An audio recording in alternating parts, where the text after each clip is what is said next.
So it's about 1,000 square feet. I don't think it's gonna take much as far as dollars to get this fixed up. I'll do the new flooring, paint the cabinets. I have all stainless steel appliances already and call it a day and get it listed for the busy season is really gonna start September. October is gonna crush it. What would you plan on listing it for? So if, let's see, July, I'll be done August, September.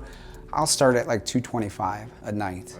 Yeah, and see what kind of, hits I get. I'm gonna gauge it rapidly within the first few days. Yeah, right away and see who books it. If it doesn't, I'll play with it. And again, we talked about the Air DNA. You could go and check the numbers in the neighborhood, and I know a lot of people that do that. But your gut's telling you 225? Yeah, I'll test it. And like, for example, the one in Chandler, I think I was telling you guys on the call. So they booked it for 3 months. They are local folks that were selling their home in Mesa, and then their place wasn't finished, so they saw ours, and 180 times 95 days, it was like cha-ching. It was nice, but after they locked it up till the end of September, guess what? I raised the rates $100. So now it's 280. I just had a booking for 3 days. I made like $1,000 for February of 2023. So a lot of people book way out. Like Glendale, like Super Bowl, the activities, those places will all be booked. I gotta have one before Super Bowl. And how cool would it be to do like a football theme or something right by the stadium? I think that would crush it. If you had a single family residence, I know last time Super Bowl was here, people were renting those houses out for like $7,000 for the week. Yeah. 6-7 for the week. Yeah. Like it was outrageous. Like there's a lot of traveling nurses that were renting our places for their salaries. Are you advertising that outside of Airbnb? I'm going to start looking because again, Airbnb just changed their model. They're looking for more experience versus more like stays. Like, so niche markets like Joshua Tree does very well right now on Airbnb, but our bookings I know summer is slow, but I also feel it's because Airbnb is not, the algorithm doesn't really fit what we're doing. They're going more niche, is from what I'm hearing. So do you take into consideration like hotel prices and stuff around? I do. So there's one place, my very first unit, it's right off 44th Street in 202. That thing crushes it, but there's a holiday, there's tons of, so that's another good point. Get places by the hotels because people check that. So like there's the Holiday Inn Express, there's a nicer Holiday Inn, but like I kind of look at those numbers, I'm like, damn, they're asking $350 a night at Holiday Inn Express. Let me go up a little bit. Yeah. And you get a kitchen.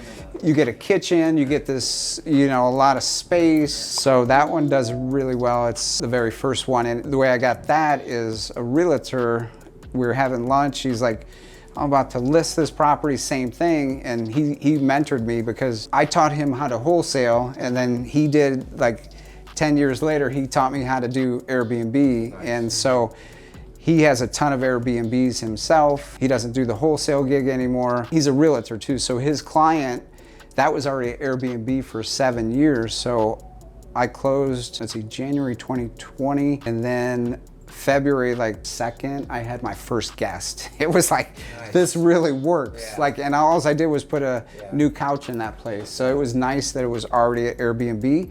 And I paid close to retail because at the time, he's like, it's $185. I'm like, I don't pay retail, but you gotta think, he showed me the financials. I'm like, holy cow, this thing is doing well. So as I say, a wholesaler locks something up at like 80-85%, you're still looking at things at that. 100%, yeah. And I want to get some more properties where they have yards, because I have this one in Mesa. It's got a nice backyard. We did some nice things to it, so it's different than townhomes, condos. I just want to have a different package. So if even 85%, I would look at it, and because again, it's the mindset you have to change. Where I don't need to fix and flip it. I just need the long-term passive income.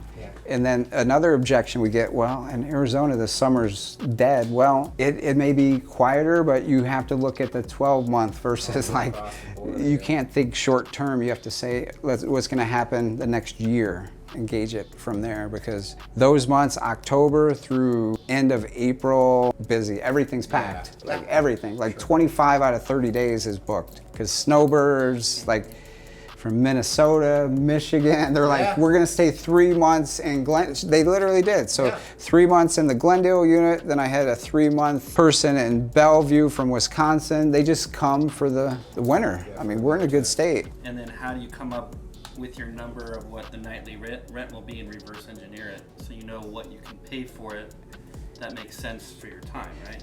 So if you're looking at a $700,000 house, how much do you have to rent it for Right, to make right. it worth your time? Or, you know, if you only make, I mean, you have to know what your bottom dollar is, right? Do I want to make $1,000 for the month, or 2 or 3, or how do you Yeah, I mean, just figure that out? I mean, when I first got into it, I'm not that analytical. I reversed engineering. I'm like, let me try this property because I already own it. So I did a lot of conversions. And then Scottsdale is a little iffy, you guys, as far as what's happening over there right now. There's a lot of people that in the neighborhoods that are, you know, against it. They're revving people up. So I've been just holding off on Scottsdale, and there's gonna be more and more opportunities because the owners of these Airbnbs, you know, the properties have gone down quite a bit. So that might eventually be somewhere to look at, but there's a lot of rules, it seems like, in Scottsdale right now. Because people are going to party. Yeah, Let's face it, you got Old Town, you got all those places. How So strenuous are your rules? Like,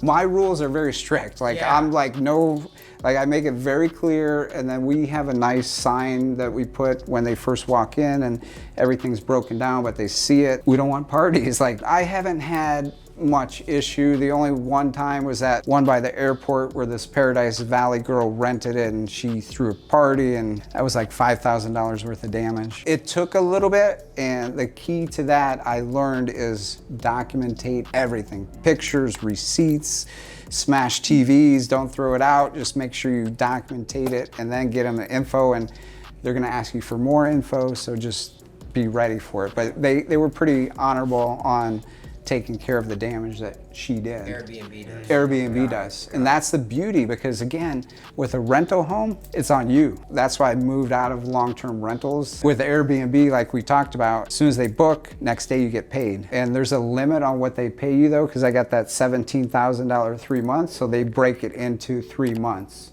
So they give me like 6, 6, and 6. It's fine. I'm not chasing the money. They have their information. It's beautiful. Yeah.